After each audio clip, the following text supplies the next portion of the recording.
Guys, welcome back. Mac Rollins, Zen Cop here. This is the Zen Cop Podcast, Season 3, Episode 4. It's just me today.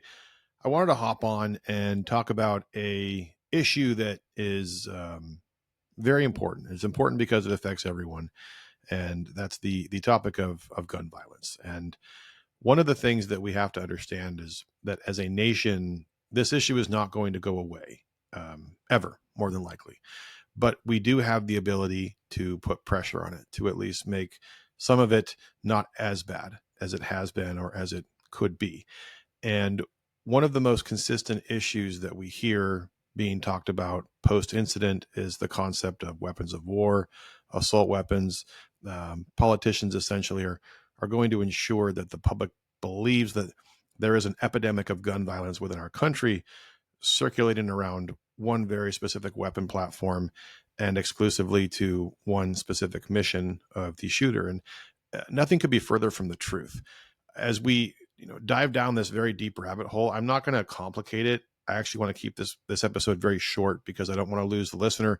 And more importantly, if you are listening with the open mind and you're coming to this with the intention of how do we solve it versus standing on a political soapbox and trying to berate the other side to believing your position. And I think both parties and both sides of the aisle are guilty of that. Now, before we dive into the reality of what we're dealing with, we have to first understand the data.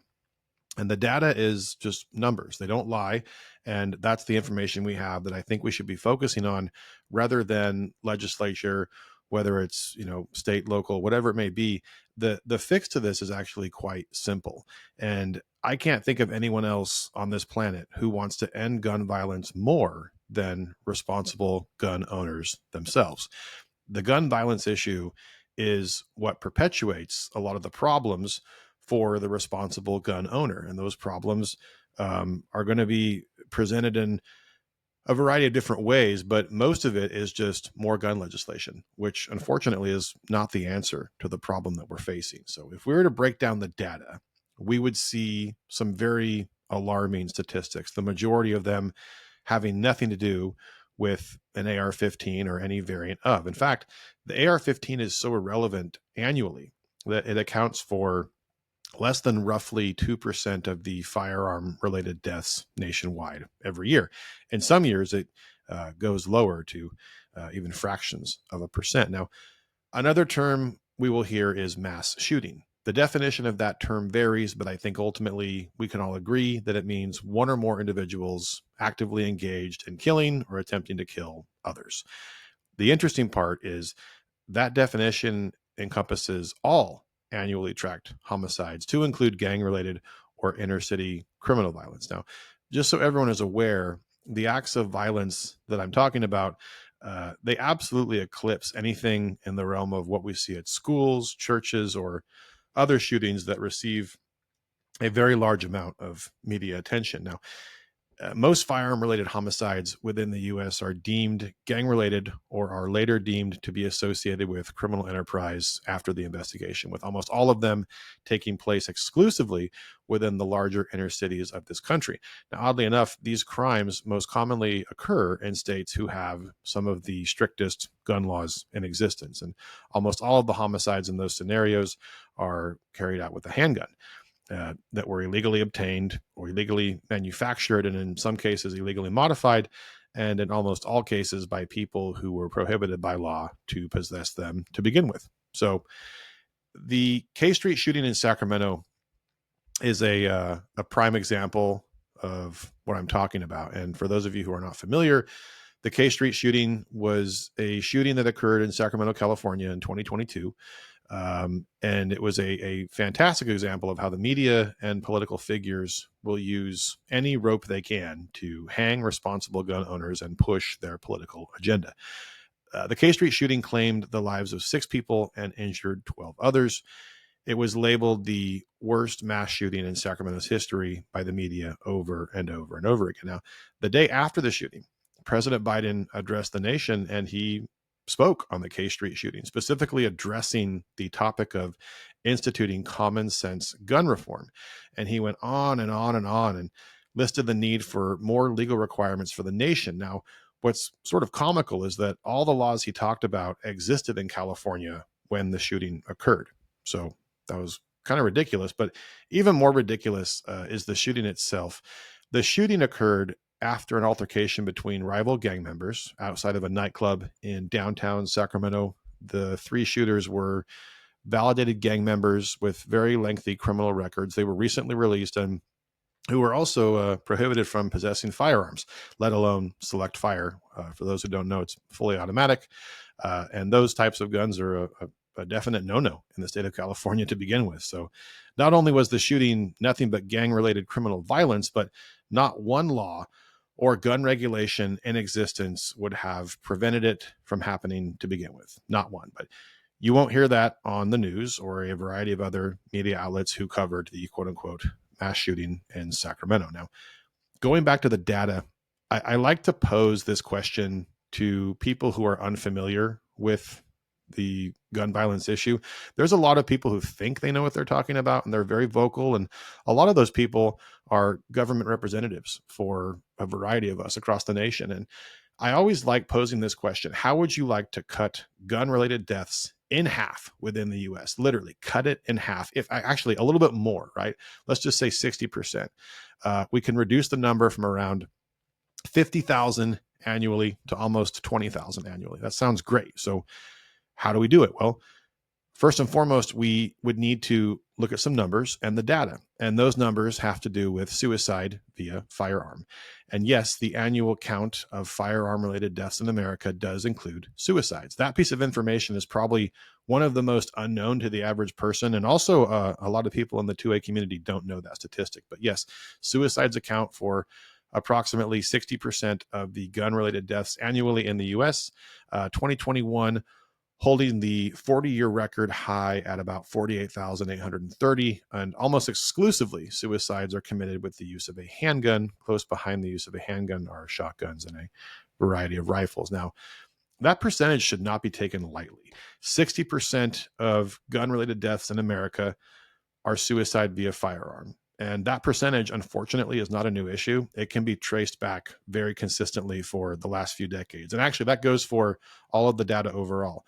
It's sad, but thankfully, the numbers are so consistent that we can actually look at it and say, cool, we have all this data. It stayed the same. Now let's start concentrating on the choke points and try and fix it. So sort of break it down again. And again, these aren't all the issues. I'm just focusing on the ones that I personally feel would reduce the numbers and start us in a direction that would actually reduce gun deaths in America. So going back to the suicides, yes, 60% of gun-related deaths in America are suicides. Criminal-related violence accounts for about 35% of gun-related deaths in America, most of which include a handgun, and most of which can be linked to gang or criminal activity. Now, the other category is accidental or undetermined. Those are the shootings that are purely by accident, or they were unable to determine how it happened. So that's about 5% of gun-related deaths annually in the US. And the AR-15, again, that rifle is used between 2 and less than 1% of firearm-related deaths annually in America. And again, handguns kill more people annually than any other firearm in existence. So I have to pose these questions. Do we have an active shooter problem in the US? Well, based on the data, I would say no, but we do have a gang and inner city criminal violence problem in the US. Is the AR-15 a weapon that has taken the lives of hundreds of thousands of people over the last 50 years in the US? Well, the answer is no, but handguns illegally obtained by criminals have. Do the majority of gun-related deaths in the US have to do with crime and criminals? No, they don't. They actually have to do with suicides. And the bottom line is this: your political party in this argument is completely irrelevant. Human life is a universal concept and should never be blinded by any type of political allegiance. If we really want to see a disruption in the arena of gun violence in the US, it has nothing to do with what certain politicians are pushing for, and it has everything to do with mental health and crime and criminals being held accountable. The agenda that is currently on the table will do nothing to stop more people from dying. And the sooner we all understand that, the sooner we can start addressing the real issues we are facing as a society and also as a country. If we look at it from a numbers perspective, right, with the data, the objective is quite simple. And certain people in certain parts of this country who are in a position of power have spent far too long ignoring that. as a lifelong California resident, I can tell you, and also as a cop for 15 years, there isn't one single piece of gun legislation or gun law that has made Californians safer. It actually does the opposite. In fact, it victimizes the majority of us because we don't get to have the same rights as other states in terms of how we can obtain weapons, the speed in which we can obtain them. I mean, even the more recent ammo background check process has just been, I guess, just a way to make money, if I had to guess, or limit the supply of ammunition.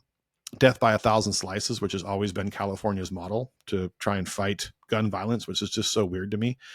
But if we look at the more recent shootings, including New York, these individuals are taking advantage of areas that are essentially anti-gun. It makes it much easier for them. And they focus on these areas because they know they're probably going to be successful. Now, the active shooter argument and mental health, again, going back to the mental health argument, those pair quite nicely. Why? Well, because I would say almost all active shooters, going back to, I mean, even the 60s and 70s when they started doing studies on this stuff, I would say exclusively every active shooter in the US has had some type of mental health issue, whether it was current or past, that has influenced their ability to inflict violence on the innocent. Now, the other part of this argument is a pretty wide net that gets cast. But the problem is that we have a lot of holes in this net, but a lot of political figures, especially on the left, are trying to perpetuate this idea that we have to make the net bigger. We have to expand the net, which is not true. Creating more gun laws won't make people safer. We have to concentrate on the issues that are the holes in the nets, allowing these people to be successful and essentially commit the crime of murder and a variety of other heinous acts. Now, the other part of this is what's getting ignored entirely, and that is the gun violence that occurs every night across this nation in some of the most horrible cities in the U.S., some of the most violent cities in the U.S., and it doesn't get the attention that the active shooters do. Now, again, it's a very broad brush, but if you were to look at the data and peel it back, layer by layer, you would see that the majority of the things that are reported, right, the larger scale events, like the most recent one in New York with the AR-15, in that same day, I guarantee you there were far worse scenarios that occurred, far more tragic, but they just don't get the attention. And it's unfortunate. And we've allowed, I guess, society has allowed the media to put a price or a value on life. When you really look at it, it's not a complicated topic to address. It's a topic that's tied to emotion. It's something that can make people upset, and I understand that, but we have to be really responsible in that regard and put our emotions to the side and not stand on political soapboxes and scream at each other. It's not going to resolve anything. So as long as we can start to understand that we're doing things wrong, that's the only way we're going to move forward in the future. So again, I can't stress it enough. You can't let politics enter this arena and think that things will run smoothly, because they won't. And generally, unfortunately, I should say, politics allow us to become irrational sometimes, and we will just stand blindly with our political party when this should be a universal issue. And I think everyone, for the most part, would be on the same page if we were to look at it from a neutral perspective. And again, with the objective of ending this issue once and for all. The answers are in front of us. We're just not looking at them. So, guys, thanks again for being here. I will be back in a few weeks with a really a good, cool guest coming up. I don't want to say the name just in case it doesn't happen, but I'm very excited that he'll be on the show. I'm going to probably keep the podcast to once a month right now, just for time constraints. I have a lot going on, and it's just easier that way. But I do like to hop on every once in a while, especially for issues like this. Truly, I think that the only way we're going to move forward is with dialogue. So thank you guys so much for listening. And if you can like, subscribe, drop a comment or a rating, all of that stuff helps me gain a larger audience and push this further. So again, thank you all for your support thus far. I really appreciate it. And we'll see you again next month. I'm also really excited to go to Blade Show in October, Blade Show West. It'll be in Salt Lake City. Malice Company will be there with some Blade Show exclusives and a bunch of other stuff. So if you guys are out there, please come say hi. Again, thank you so much, and we'll see you next time.